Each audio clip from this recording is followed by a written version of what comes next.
Welcome to wrestling remakes Tamil channel. இந்த வீடியோவில் எதை பற்றி பார்க்குறோம்னா, ஜேடி மெக்டானுக்கு என்ன தான் ஆச்சு. அண்ட் நேற்று பார்லிமெண்ட்டும் சரி தந்தினும் சரி எல்லாருமே வந்து பார்த்தீங்கன்னா இவரை பற்றி தான் பேசிக்கிட்டு இருந்தாங்க. அண்ட் நான் வந்து 2 நாள் இவரை பற்றி வீடியோ போடுறதுக்கு மெயின் ரீசன் என்னென்னா, ராயல் நம்பர் பிசி தான். அண்ட் இப்போதைக்கு அவரோட ஃபுல் அண்ட் ஃபுல் அப்டேட் தெரிஞ்சக்கப்புறம் தான் வீடியோ போட்டு ரெடியாக இருந்தேன். அண்ட் இப்போதைக்கு ஒரு சில எல்லா சூப்பர் ஸ்டாரும் வந்து பார்த்திங்கன்னா சந்தோஷமான நேரத்தில் இருக்கும்போது ஜட்மெண்ட் டே மட்டும் இன்னும் வரைக்கும் சோகமாகவே இருக்காங்க.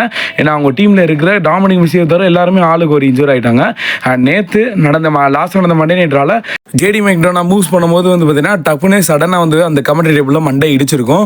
அண்ட் இதுக்கப்புறம் என்ன ஆச்சு அப்படின்றது தான் இப்போதைக்கு அவருக்கு ஒரு நிலைமை வந்து ரொம்ப மோசமாக இருக்கான். அவரோட கண்டிஷன் ரொம்ப சீரியஸாக இருக்குது. ஆல்மோஸ்ட் வந்து இது கன்ஃபார்மான நியூஸு. இப்போதைக்கு என்ன ஆச்சுன்னா, அவருக்கு வந்து பார்த்தீங்கன்னா கிட்டத்தட்ட அந்த ரிப்ஸ்னா அந்த பின்னாடி இருக்குல்ல, அந்த நம்ம புடனி கீழே இருக்கிற எலும்பு வந்து பார்த்தீங்கன்னா அவருக்கு வந்து டேமேஜ் ஆகிருக்கு. ஆனால் அது மட்டும் இல்லை, அந்த மூச்சு குழாய் இருக்குல்ல, அந்த மூச்சு விடவே அவருக்கு வந்து கஷ்டப்பட்டிருக்கார் ரிங் சைடில். அண்ட் அந்த மூச்சு விடுற பகுதியில் வந்து பார்த்தீங்கன்னா அவருக்கு வந்து பார்த்தீங்கன்னா அடிபட்டிருக்கு. அதனால மூச்சு விடவே கொஞ்சம் கஷ்டப்பட்டிருக்காரு. ஆனால் இந்த மனுஷன் உண்மையிலே வந்து கிரேட்டஸ்ட் பர்சன் நான் சொல்லுவேன். உண்மையிலே ஒரு சில சூப்பர் ஸ்டாரில் இந்த மாதிரி அடிபட்டுருச்சுன்னு வச்சுக்கோங்களேன், கண்டிப்பாக அந்த மேட்ச் விட்டு போயிருப்பார். ரெஸ்லிங்கிறதே அதாவது நம்மளுக்கு ஒரு பெரிய ஒரு ஸ்ட்ரென்த்து தான். அண்ட் இதில் இன்னொன்று என்னென்னா, அதில் மூச்சு விட கஷ்டப்பட்டுக்கிட்டு இருக்காரு அந்த ஜேடி மெக்டோனா. ஆனாலும் அவர் ரிங் சைடில் ஏறும்போது ஒரு சில ஃபேன்ஸ் எல்லாம் கை தட்டியிருப்பாங்க.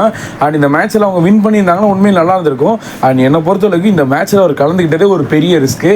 அண்ட் லாஸ்ட் மினிட் வரைக்குமே அவரோட உடம்பு அதாவது நெஞ்சுக்கு மேலே வந்து பார்த்தீங்கன்னா அந்த பகுதி ஃபுல்லாக செவந்து தான் இருக்கும். வேணா இன்னொரு வீடியோ கூட போய் பாருங்கள். அண்ட் உண்மையில் WWE அஃபிஷியல் வீடியோ பாருங்கள்.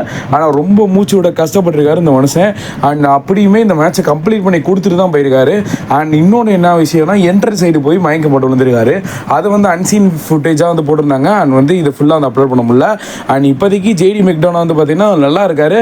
பட் இருந்தாலும் அவர் ஒரு சில மந்த்துக்கு பார்க்க முடியாது. மேபி ரெஸ்ட்மேனியா கழிச்சு வந்து பார்க்கலாம். இப்போதைக்கு தான் லேட்டஸ்ட் அப்டேட். நான் ஜேடி மெக்டோனா அந்தளவுக்கு நான் ஃபோக்கஸ் பண்ண கிடையாது. ஆனால் இந்த இன்ஜூர் கண்டிப்பாக வந்து பார்த்தீங்கன்னா அவர் திருப்பி ரிட்டர்ன் வரும்போது கண்டிப்பாக எல்லா மக்களும் அவர் பக்கம் தான் ஃபோக்கஸ் இருக்கும்.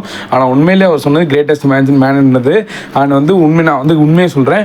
ஏன்னா அந்த மேட்ச்சை வந்து கம்ப்ளீட் பண்ணி ரெஸ்லிங்காக போராட்டியிருக்காரு.